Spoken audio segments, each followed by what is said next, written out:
গ্রামের নাম বৈদ্যনাথপুর। চারপাশে ঘন জঙ্গলে ঘেরা একটি ছোট্ট গ্রাম। গ্রামে বেশি লোকজন নেই বললেই চলে। একটু দূরে দূরে কাঁচা পাকা বাড়ি। গ্রামের উত্তরের দিকটায় বেশ ঘন জঙ্গল। সচরাচর সেখানে কেউ যায় না, তবে বলা হয়, গ্রামের লোকজনকে বলতে শোনা যায়, এই জঙ্গলে কিছু রহস্য লুকিয়ে আছে।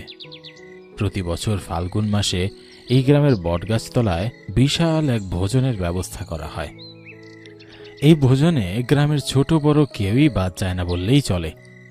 বড় বটগাছটা গ্রামের মধ্যমণি হয়ে আছে, তাই প্রতি বছর এই গাছের নিচেই রাতের বেলা ভোজনের আয়োজন করা হয়। গ্রামের কেউ বড় হাঁড়িতে রান্না করা নিয়ে ব্যস্ত, কেউ আবার বিড়ি হাতে গল্পতে আড্ডায় ব্যস্ত। বেশ জমজমাট আয়োজন পুরো গ্রাম জুড়ে। এমন সময় হালকা মৃদু হাওয়া যেন দোলা দিতে লাগলো, কিন্তু এটা যে প্রবল ঝড়ের রূপ নেবে সেটা কেউ বুঝতে পারল না। হঠাৎ দমকা হাওয়া থেকে প্রবল ঝড় বৃষ্টি শুরু হলো। কেউ পাশের ঘরের চালার নিচে গিয়ে আশ্রয় নিল, কেউ বটগাছটার নিচে গিয়ে নিজেদের আশ্রয় খুঁজল। অন্ধকার ছেয়ে গেছে চারপাশটায়। ঘরের চালার নিচে অংশু আর ওম দাঁড়িয়ে আছে। ঝড় বৃষ্টি থেমে যাওয়ার পর অংশু বলে, এই ওম, এখানে তো বীরেন ছিল আমাদের সাথে, কোথায় গেল রে? ঝড় বৃষ্টির মধ্যে তো খেয়াল করিনি, বীরেন তো এখানেই ছিল। না রে, হয়তো ও দিকটায় গিয়ে দাঁড়িয়েছে। চল গিয়ে দেখি বটগাছের নিচে। তারা সেখান থেকে বটগাছের কাছে গিয়ে দেখে সেখানে শুধু গ্রামের কজন বয়োজ্যেষ্ঠ লোক বিড়ি নিয়ে দাঁড়িয়ে আছে। অবিনাশ, বিধান আর গুনিন কাকা। বৈদ্যনাথপুরের সকল সমস্যার সমাধান করে থাকে গুনিন কাকা। তাদের কারো বয়স 60-এর নিচে হবে না। গুনিন কাকার কথা সবাই মেনে চলে এখানে। ওম আর অংশুকে আশা দেখে গুনিন বলে উঠল, রে, তোরা হন্তদন্ত হয়ে এখানে আসলি যে? আজকের এই ভজন হবে না রে, সবাই বাড়ি গেছে, তোরাও চলে যা। দেখছিস না কেমন উলট পালট হয়ে যাচ্ছে? আমরা এই জন্য এখানে আসিনি কাকা। বীরেন আমাদের সাথে ওই খড়ের চালার ওপাশটাতে ছিল, কিন্তু এখন দেখছি না। কি বলছিস কি? দেখ, ভালো করে দেখ, হয়তো বাড়ি চলে গেছে তোদের কিছু না বলেই। না গো কাকা, অংশী ঠিকই বলছে। এই ঝড় বৃষ্টির মধ্যে আমরা একসাথে ঘরে চালার নিচে গিয়ে দাঁড়িয়েছিলাম, কিন্তু এখন দেখছি না। ছেলে দুটোর কথা শুনে গুনিনের কপালে যেন ভাঁজ পড়ে গেল। অবিনাশ আর বিধানের দিকে তাকিয়ে যেন গুনিন কাকা কিছু বলতে চাইলেন। তার যে কিছু মনে পড়ে গেল তা অবিনাশ আর বিধান স্পষ্ট বুঝতে পেরেছে। বিধান বলে উঠল, হ্যালো বন্ধুরা, আপনি কি বোর হচ্ছেন, কিছু মজা করতে চান? তাহলে আজ আমি 1xBet নামে একটি অ্যাপ সম্পর্কে কথা বলতে চাই, যেটি সবচেয়ে বিশ্বস্ত বুকমেকার। এখানে মজা করার পাশাপাশি রয়েছে পুরস্কার জেতার সম্ভাবনা। এখানে সমস্ত লাইভ ম্যাচের ফলাফল এবং ম্যাচটি লাইভ দেখতে পারবেন। আপনি স্কোরের ভবিষ্যৎবাণী করে বাজি ধরতে পারেন, যেমন কোন দল জিতবে, কত রান করবে ইত্যাদি। এবং BMW গাড়ি, আইফোন, ল্যাপটপ আরও অনেক কিছু পুরস্কার জেতার সুযোগ রয়েছে। আর হ্যাঁ, বিখ্যাত PSG ও সিরিয়া এখানে স্পন্সার, তাই অবিশ্বাসের কোনো কথাই আসে না। এখানে ক্লাশ ও নতুন চিকেন রোড গেম সহ আরও বিভিন্ন ধরনের গেম রয়েছে, যেগুলো খেললেই রয়েছে সহজেই টাকা জেতার সম্ভাবনা। আর রেজিস্ট্রেশন করার সময় আমার প্রচার কোড সোনার ব্যবহার করে প্রথমবার জমাতে পান 12,000 টাকা পর্যন্ত ও ফ্রি স্পিন। আপনি সহজেই পেটিএম, ব্যাংক, বিকাশ, নগদ, রকেট এবং অন্যান্য সহজ পদ্ধতির মাধ্যমে আপনার জেতা টাকা তুলতে পারবেন। আমি অনেক দিন ধরে এটি ব্যবহার করছি, আপনিও এটি ব্যবহার করতে পারেন। তাহলে আর দেরি কিসের? পিন কমেন্টের লিঙ্ক থেকে অথবা গুগলে 1xBet সার্চ করে আমার দেওয়া প্রোমো কোড সোনার ব্যবহার করে রেজিস্ট্রেশন করুন। উত্তর জঙ্গলে আগে দেখা দরকার আমাদের। এই ঝড় আমাদের কিছু মনে করিয়ে দিতে চাইছে। বিধান কাকা ভাঁজ কপালে কথাগুলো বললেন, আর এক মুহূর্ত দেরি না করে তারা 5 জন সেই জঙ্গলের উদ্দেশ্যে রওনা হলো। অন্ধকারে কিছুই দেখা যাচ্ছে না। মাঝে মাঝে পাখিদের ডানা ঝাপটানোর আওয়াজ আর শিয়ালের ডাক শোনা যাচ্ছে। ঘন জঙ্গলের মাঝ রাস্তায় গুনিন হঠাৎ হোঁচট খেয়ে দাঁড়িয়ে গেল। তার সাথে সবাই দাঁড়িয়ে গেল। গুনিন পায়ের দিকে তাকিয়ে দেখতে পেল একটা মানুষের নিথর দেহ পড়ে আছে। কি রে, এভাবে এটা কি? আমি যা ভেবেছিলাম তাই। এত বছর পর কি তবে আবার রাতের ভোজন আমাদের কাল রাত্রি হলো? ভয়ে আপন মনে কথাগুলো বলে যাচ্ছিল গুনিন কাকা। সবাই সেই নিথর দেহটার সামনে বসে ভালো করে তাকিয়ে দেখলো এটা আর কেউ নয়, এটা যে বীরেন। নাক মুখ থেকে রক্ত বেরিয়ে আসছে। মনে হচ্ছে কোনো জঙ্গলি জানোয়ার বীরেনের শরীর খুবলে খুবলে খেয়েছে। এ দৃশ্য দেখে অংশু আর ওম যেন কাঁদো কাঁদো হয়ে বীরেনের দিকে তাকিয়ে আছে। এখানে বেশি দেরি করা ঠিক হবে না গুনিন্দা, আমার কিছু ভালো ঠেকছে না। আমাদের যত দ্রুত সম্ভব এই জঙ্গল থেকে বেরিয়ে যেতে হবে। ওম আর অংশু মিলে তাদের বন্ধুর লাশটাকে তুলে নিয়ে সবাই সেখান থেকে বেরিয়ে গেল। বৃষ্টি হওয়ার পর জঙ্গলটা যেন আরো নিস্তব্ধ মনে হচ্ছে। রাত তখন গভীর। গনিন কাকা তার ঘরের খাটের উপরে বসে গভীর ভাবনায় আচ্ছন্ন। সে মনে মনে ভাবছে তাদের যুবক বয়সে যে ভুল তারা করেছিল সে একই রকম ভুল আবার এই ছেলেগুলো করেনি তো। ভাবতেই গনিনের চোখগুলো বড় হয়ে গেল। এসব চিন্তা করতে করতে সে বিছানায় শুয়ে পড়ল, কিন্তু কিছুতেই ঘুম আসছিল না। এপাশ ওপাশ করতে করতে গনিন কাকা কখন যেন ঘুমিয়ে পড়ল বুঝতেই পারল না। পরদিন সকালে গনিন কাকার ঘুম ভাঙল বিধান কাকার ডাকে। ও গনিন্দা, তোমার ঘুম ভাঙেনি? গত রাতে কিছুতেই চোখটা লাগছিল না, এজন্য একটু বেলা হয়ে গেল। তা বিরানের বাড়ির লোকজনকে কিছু বলেছিস? না গো গনিন্দা, একথা কি কাউকে বলা যায়? আমার মনে হয় বীরেন উত্তরের জঙ্গলের গুপ্তধনের কথা জানতে পেরে গিয়েছিল। আর কথা বলতে গিয়ে আর বলতে পারল না বিধান। কি এমন ঘটনা ঘটেছিল সেই ভোজনের রাতে তা গ্রামের ছোটরা এখনো জানে না।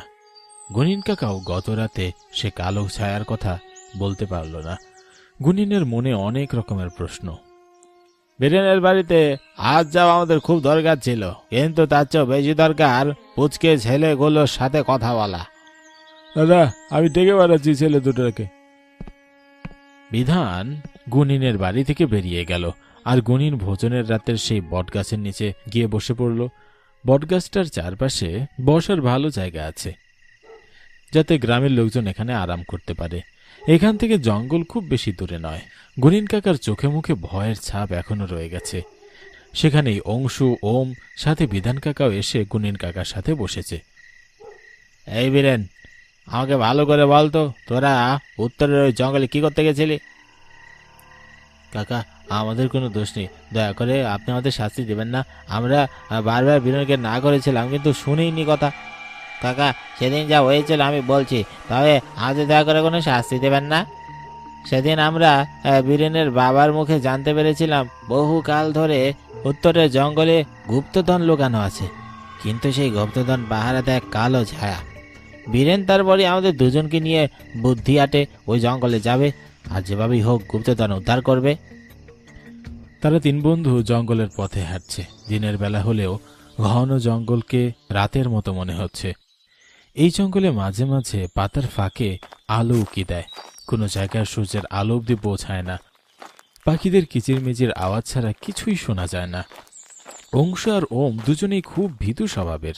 তারা খুব ভয়ে ভয়ে জঙ্গলের পথে হাঁটছে, কিন্তু বীরেন কোনো তোয়াক্কা না করেই জঙ্গলের পথ অতিক্রম করছে, যেন সে কোনো নেশায় পড়েছে। তারা হঠাৎ থমকে দাঁড়িয়ে গেল গভীর জঙ্গলে প্রবেশ করার পর। কিছু একটার আওয়াজ শুনে, যেন কেউ পাতার শব্দকে উপেক্ষা করেই এগিয়ে আসছে। তারা তিনজনই অবাক হয়ে দাঁড়িয়ে আছে। এই জঙ্গলেতেও কেউ আসে না, তবে কে দৌড়াচ্ছে? কিছুক্ষণ বাদে সে আওয়াজ যেন নীরব হয়ে গেল। এবার অংশু ভয় পেয়ে বলে উঠল, হে বীরেন, চল চল না ভাই, চলে যায় এখান থেকে। কাকা বাবু শুধু গল্প করেছে, আসলে বাস্তবে কিছুই হয় না। আর হলেও তুই জানিস তো এই জঙ্গলে কেউ আসে না। চল, ওই ছায়া যদি সত্যিই থাকে। বীরেন এক ধমক দিয়ে অংশুকে থামিয়ে দিল। তারা সেখান থেকে আবার সামনের দিকে এগোতে লাগলো। বীরেন একটা আলোকময় জায়গা দেখতে পেল, যেন সেখানে কিছু ঝলমল করছে। এমন কিছু দেখে ওম অবাক হয়ে সেদিকেই তাকিয়ে রইল। পুরো জঙ্গলে এমন আলো নেই, আবার পুরো জঙ্গলটা জুড়ে পাতা ছড়ানো, কিন্তু এই জায়গাটা এমন পরিষ্কার কে করলো? ওমের কথা শুনে সবাই হতবাক। আশেপাশে কোথাও তো কোনো পাতা নেই, আবার জায়গাটাও অনেক আলো জ্বলছে। বীরেন আর দেরি না করে সেই জায়গার কাছে গেল। মাটিতে বসে মাটিগুলো সরাতেই দেখতে পেল একটা বাক্স। সেখান থেকেই আলোটা বের হচ্ছে।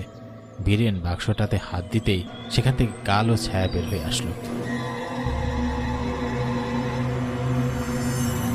ভয়ঙ্কর কণ্ঠে বলে উঠল, তোদের এত বড় সাহস, তুই আবার রাখা সম্পদের উপর হাত দিয়েছিস? কালো ছায়াটা অনেক বড় আর বিদঘুটে হাসির শব্দে যেন আকাশ ফেটে পড়ল। কালো ছায়াটাকে দেখে তিনজনের প্রাণ যেন যায় যায় অবস্থা।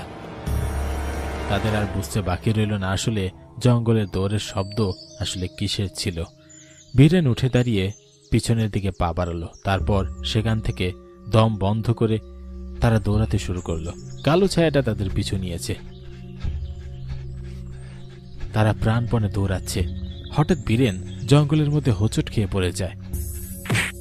কালো ছায়া আছড়ে পড়বে এমন সময় বীরেন বুদ্ধি করে তার পকেট থেকে দিয়াশলাই বের করে তাতে আগুন জ্বালিয়ে কালো ছায়ার মুখের সামনে ধরে।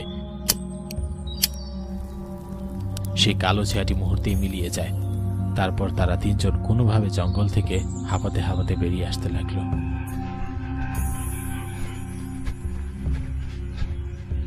কাকা, তখন বীরেন বেঁচে গিয়েছিল, কিন্তু আমরা বুঝতে পারিনি আসলে ভোজনের রাতেই তাকে এভাবে জীবন দিতে হবে। আমরা অনেক বড় ভুল করেছি সেদিন জঙ্গলে গিয়ে। ওই কালো ছায়াটা যার উপর পড়ে সে আর কখনো বেঁচে পেতে পারে না। সেদিন বীরেন অনেক বড় লোভ করেছিল, তাই ওকে শাস্তি পেতে হয়েছে। আর অন্ধকারে কালো ছায়া বীরেনকে জঙ্গলের মাঝে নিয়ে গিয়েছিল, তারপর সেখান থেকে মেরে ফেলেছে। তবে এখনো সে কালো ছায়া যায়নি। ওম আর অংশুকেও মারার জন্য ওরা ঘুরে বেড়াচ্ছে। আমি সে কালো ছায়াটাকে গত রাতেও দেখেছি। গুনিন কাকার কথা শুনে সবাই চুপ হয়ে গেছে, তারা আর কোনো কথা বলতে পারল না। গুনিন কাকা তাদের সাথে ঘটে যাওয়া সেই 30 বছর আগের ঘটনা বলতে লাগলো। তোদের মতো যুবক বয়সে ভোজনের জন্যই কাঠ নিতে গিয়েছিলাম জঙ্গলের সেই গভীরে। আমার সাথে সেদিন বিধান, অবিনাশ আর আমার এক বন্ধু প্রবীরও ছিল। আমরা জঙ্গলের ভিতরে প্রবেশ করেছিলাম তোদের মতোই দিনের বেলাতেই। কালো ছায়া কিংবা গুপ্তধন সম্পর্কে আমরা কিছুই জানতাম না, তবে প্রবীর তার ঠাকুরদার কাছ থেকে এই জঙ্গলের সম্পর্কে অনেক কিছুই জেনেছিল। আমরা খুব ভুল করেছিলাম সেদিন ওখানে প্রবেশ করে। প্রবীর তার ঠাকুরদার কথাগুলো মনে করে সেই আলোকিত জায়গায় পৌঁছায়, আর ভয়ঙ্কর কালো ছায়া প্রবীরকে আমাদের সামনেই সেখানেই গ্রাস করে ফেলে।